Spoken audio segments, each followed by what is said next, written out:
ಅಜ್ಜಿಗೆ ಅರವೆ ಚಿಂತೆ ಆದರೆ ಮಕ್ಕಳಿಗೆ ಮದುವೆ ಚಿಂತೆ ಅಂತೆ. ಹಂಗಾಯ್ತು ರಾಜ್ಯ ಕಾಂಗ್ರೆಸ್ನ ಕೆಲವು ನಾಯಕರುಗಳ ಕತೆ. ಇಡೀ ದೇಶಕ್ಕೆ ದೇಶವೇ ಪ್ರತೀಕಾರ ಅಂತಿದೆ. ಭಯೋತ್ಪಾದಕರನ್ನ ಹುಟ್ಟಡಗಿಸಬೇಕು ಅನ್ನುವಂತಹ ಮಾತುಗಳನ್ನಾಡ್ತಾ ಇದೆ. ಆದರೆ ಸಚಿವ ತಿಮ್ಮಾಪುರ್ ಒಂದು ಸ್ಟೇಟ್ಮೆಂಟ್ ಅನ್ನು ಕೊಟ್ಟಿದ್ದಾರೆ. ಆ ಹೇಳಿಕೆಗೆ ಈಗ ವ್ಯಾಪಕ ಆಕ್ರೋಶ ವ್ಯಕ್ತವಾಗ್ತಾ ಇದೆ. ಉಗ್ರರು ನಿಮ್ಮ ಚಡ್ಡಿಯನ್ನು ಬಿಚ್ಚಿಸಿ ಚೆಕ್ ಮಾಡಿದ್ರೆ ಏನು ಮಾಡ್ತೀರಿ ಅಂತ ಹೇಳಿ ಸಂಸದ ತೇಜಸ್ವಿ ಸೂರ್ಯ ಕೇಳಿದ್ದಾರೆ. ಸಂಸದ ತೇಜಸ್ವಿ ಸೂರ್ಯ ಅವರು ಕೆಂಡಾಮಂಡಲರಾಗ್ಬಿಟ್ಟಿದ್ದಾರೆ.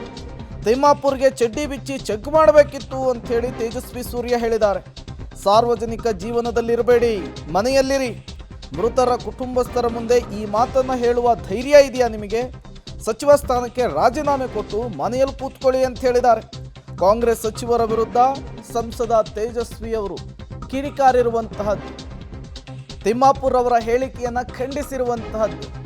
ಬರೀ ಹಿಂದೂಗಳನ್ನಷ್ಟೇ ಅಂದರೆ ಧರ್ಮವನ್ನು ಕೇಳಿ ಉಗ್ರರು ಟಾರ್ಗೆಟ್ ಮಾಡಿದ್ರಾ ಅನ್ನುವಂತಹ ವಿಚಾರಕ್ಕೆ ಅನುಮಾನವನ್ನು ವ್ಯಕ್ತಪಡಿಸಿದ್ರು ಸಿಎಂ ಸಿದ್ದರಾಮಯ್ಯ ಸಚಿವ ಸಂಪುಟ ಸಹೋದ್ಯೋಗಿ.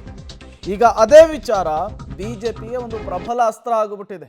ಅದೇ ವಿಚಾರವನ್ನು ಇಟ್ಕೊಂಡು ಸಂಸದ ತೇಜಸ್ವಿ ಸೂರ್ಯ ಅವರು ತಿಮ್ಮಾಪುರ್ ಹೇಳಿಕೆಯನ್ನು ಖಂಡಿಸುವ ಕೆಲಸ ಮಾಡಿದ್ದಾರೆ. ಮಂಜುನಾಥ್ ಅವರ ಮನೆಯಲ್ಲಿ PUCಯಲ್ಲಿ 97% ಮಾರ್ಕ್ಸ್ ತಗೊಂಡಿರುವಂಥ ಒಬ್ಬ ಹುಡುಗ ಅವ್ರ ಮನೇಲಿ ಇನ್ನೂ ಇದ್ದಾನೆ. ಕನಿಷ್ಠ ಅಂತಂದ್ರೂ 8-10 ವರ್ಷದ ಎಜುಕೇಶನ್ ಅವನಿಗೆ ಬಾಕಿ ಇದೆ. ಆ ಮಗು ಶಿಕ್ಷಣವನ್ನ ನಾಳೆ ಬೆಳಗ್ಗೆಯಿಂದ ಒಬ್ಬಂಟಿಯಾಗಿ ಆ ತಾಯಿ ಜವಾಬ್ದಾರಿ ಇದೆ.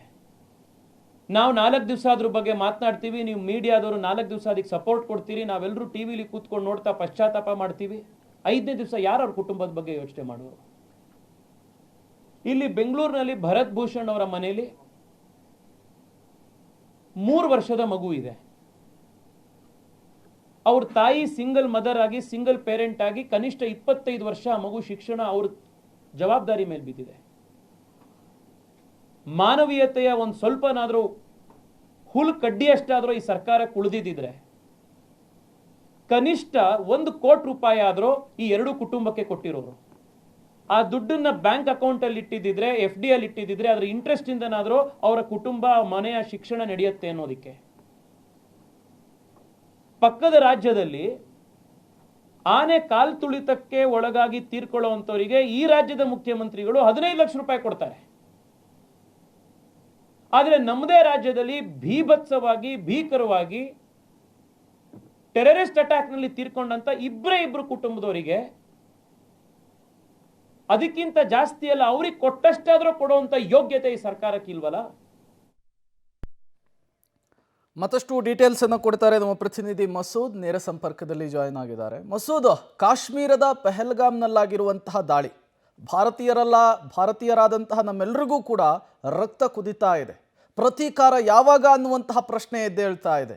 ಆದರೆ ಕಾಂಗ್ರೆಸ್ನ ಕೆಲವು ನಾಯಕರುಗಳಿಗೆ ಯಾಕೆ ಈ ರೀತಿ ಆಕ್ರೋಶ ಬರ್ತಾ ಇಲ್ಲ ಅಂಥೇಳಿ, ಮೊಸರಲ್ಲೂ ಕಲ್ಲು ಹುಡುಕುವಂತಹ ಕೆಲಸವನ್ನು ಯಾಕೆ ಮಾಡ್ತಿದ್ದಾರೆ ಅಂಥೇಳಿ, ಅವರ ಉದ್ದೇಶವಾದರೂ ಏನು ಅಂಥೇಳಿ ಮಸೂದ್? ಇಡೀ ದೇಶದ ಜನತೆ ಒಂದು ರೀತಿಯಲ್ಲಿ ಕೇಂದ್ರ ಸರ್ಕಾರದ ಪರವಾಗಿ ನಿಂತಿದೆ. ಅಂದರೆ ಈ ವಿಚಾರದಲ್ಲಿ, ಪಹಲ್ಗಾಮ್ ವಿಚಾರದಲ್ಲಿ ಒಗ್ಗಟ್ಟನ್ನು ಪ್ರದರ್ಶನ ಮಾಡ್ತಿದ್ದ, ಪ್ರತೀಕಾರ ಆಗಲೇಬೇಕು ಅನ್ನುವಂಥ ಹೇಳಿಕೆಗಳನ್ನ ದೇಶದ ಬಹುತೇಕ ಜನರು ಕೂಡ ಮಾತಾಡ್ತಾ ಇದ್ದಾರೆ. ಈ ಒಂದು ಸಂದರ್ಭದಲ್ಲಿ ಆ ದೇಶದ ಜನರ ಒಗ್ಗಟ್ಟಿನ ಜೊತೆಗೆ ನೈತಿಕವಾಗಿ ಕೇಂದ್ರ ಸರ್ಕಾರದ ಮುಂದಿನ ಕ್ರಮಗಳ ಬಗ್ಗೆ ಒಂದು ರೀತಿಯಲ್ಲಿ ನಿಂತ್ಕೋಬೇಕು ವಿರೋಧ ಪಕ್ಷವಾಗಿರುವಂತಹ ಕಾಂಗ್ರೆಸ್ಸು. ದೇಶಾದ್ಯಂತ ಬೇರೆ ಬೇರೆ ರಾಜ್ಯಗಳಲ್ಲಿ ಕಾಂಗ್ರೆಸ್ ನಾಯಕರು ಆಡ್ತಿರೋ ಮತ್ತು ನಮ್ಮ ಕರ್ನಾಟಕದ ಕಾಂಗ್ರೆಸ್ ನಾಯಕರು ಕೂಡ ಸೇರಿದಂತೆ ಒಂದು ರೀತಿಯಲ್ಲಿ ನಾಚಿಕೆಗೇಡಿನ ಮಾತಾಡ್ತಿದ್ದಾರೆ, ವಿವಾದಾತ್ಮಕ ಹೇಳಿಕೆಗಳನ್ನ ಕೊಡ್ತಾ ಇದ್ದಾರೆ. ತಾವು ಬೇರೆ ದೇಶದಲ್ಲಿ ಇದ್ದವರೇನೋ ಅನ್ನೋ ಅರ್ಥದಲ್ಲಿ ಮಾತಾಡ್ತಿದ್ದಾರೆ. ಸಿದ್ದರಾಮಯ್ಯನವರು ಮಾತಾಡಿದ್ರು, ಪ್ರಿಯಾಂಕ್ ಖರ್ಗೆ ಅವರು ಟ್ವೀಟ್ ಮಾಡಿದ್ರು, ಜೊತೆಗೆ RB ತಿಮ್ಮಾಪುರ್ ಅವರ ನೆನ್ನೆ ಹೇಳಿಕೆ ಏನಿದೆ ಬಹಳ ದೊಡ್ಡ ಮಟ್ಟದಲ್ಲಿ ಚರ್ಚೆ ಆಗ್ತಿದೆ, ಟೀಕೆಗೆ ಕೂಡ ಅವರು ಗುರಿಯಾಗಿದ್ದಾರೆ. ಒಂದು ರೀತಿಯಲ್ಲಿ ಜಾತಿ ನೋಡುವಷ್ಟು ಟೈಮು ಉಗ್ರರ ಬಳಿ ಇತ್ತ, ಜಾತಿ ಧರ್ಮ ಕೇಳಿದಾರ ಅನ್ನೋ ಅನುಮಾನವನ್ನು ವ್ಯಕ್ತಪಡಿಸ್ತಾ ಇದ್ದಾರೆ. ಹಾಗೆಯೇ ಆ ಮೂಲಕ ಮೃತರಿಗೆ ಕೂಡ ಅವಮಾನ ಮಾಡ್ತಾ ಇದ್ದಾರೆ. ಮೃತರ ಸಂಬಂಧಿಗಳು ಈ ಹೇಳಿಕೆ ಕೊಟ್ಟರು, ಅವ್ರ ಮೇಲೂ ಕೂಡ ಅನುಮಾನವನ್ನು ವ್ಯಕ್ತಪಡಿಸ್ತಾ ಇದ್ದಾರೆ. ಇವರ ತಿಮ್ಮಾಪುರ್ ಅವರ ಹೇಳಿಕೆಗೆ ಖಾರವಾಗಿಯೇ ಇವತ್ತು ಸಂಸದ ತೇಜಸ್ವಿ ಸೂರ್ಯ ಅವರು ಒಂದು ರೀತಿಯಲ್ಲಿ ಕೌಂಟರ್ ಕೊಟ್ಟಿದ್ದಾರೆ. ಈಗ ಅವರು ಕೆಲವರಿಗೆ ಚಡ್ಡಿ ಕೂಡ ಬಿಚ್ಚಿಸಿ ನೋಡಿದ್ರು ಅನ್ನುವಂತಹ ಚರ್ಚೆಗಳಿದ್ದಾವೆ. ಹಾಗಾಗಿ ಇವರ ಚಡ್ಡಿ ಬಿಚ್ಚಿಸಿದ್ರೆ ಯಾವ ರೀತಿ ಇರ್ತಿತ್ತು, ನೀವು ಮಂತ್ರಿ ಆಗೋದಕ್ಕೆ ನಾಲಾಯಕು, ಮನೆಯಲ್ಲೇ ಇರಿ, ರಾಜೀನಾಮೆ ಕೊಟ್ಟು ಅನ್ನೋ ಅರ್ಥದಲ್ಲಿ ಅವರು ಖಾರವಾಗಿ ಪ್ರತಿಕ್ರಿಯೆ ಕೊಟ್ಟಿದ್ದಾರೆ.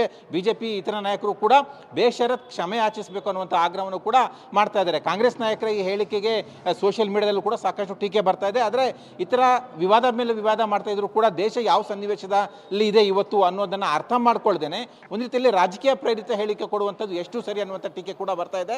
ಹಾಗಾಗಿ ಆರ್ ಬಿ ತಿಮ್ಮಾಪುರ ಅವರ ಹೇಳಿಕೆಗೆ ಇಡೀ ಬಿಜೆಪಿ ಪಾರ್ಟಿ ಹಾಗೆ ದೇಶದ ಜನ ಕೂಡ ಒಂದು ರೀತಿಯಲ್ಲಿ ವಿರೋಧ ಮಾಡ್ತಾ ಇದ್ದಾರೆ. ಒಟ್ಟಾರೆಯಾಗಿ ಕಾಂಗ್ರೆಸ್ ನಾಯಕರ ಹೇಳಿಕೆ ನಿಜಕ್ಕೂ ಕೂಡ ಯಾರು ಒಪ್ಪುವಂಥದ್ದಲ್ಲ. ಅದರಲ್ಲೂ ಆರ್ ಬಿ ತಿಮ್ಮಾಪುರ ಅವರು ಈ ಥರ ಹೇಳಿಕೆ ಕೊಟ್ಟಿದ್ದಾರೆ ಅಂದರೆ ಅವ್ರಿಗೆ ಅವಮಾನ ಮಾಡದಂತೆ ಯಾರಿಗೆ ಮೃತರಿಗೆ ಮತ್ತು ಮೃತರ ಸಂಬಂಧಿಗಳಿಗೆ. ಹಾಗಾಗಿ ಅವ್ರ ಹೇಳಿಕೆಯನ್ನು ವಾಪಸ್ ತೆಗೆದುಕೊಂಡು ಬೇಷರತ್ ಕ್ಷಮೆ ಯಾಚಿಸಬೇಕು ಅನ್ನುವಂಥ ಆಗ್ರಹವನ್ನು ಬಿಜೆಪಿ ಮಾಡ್ತಾ ಇದೆ. ಪ್ರೇಮ್.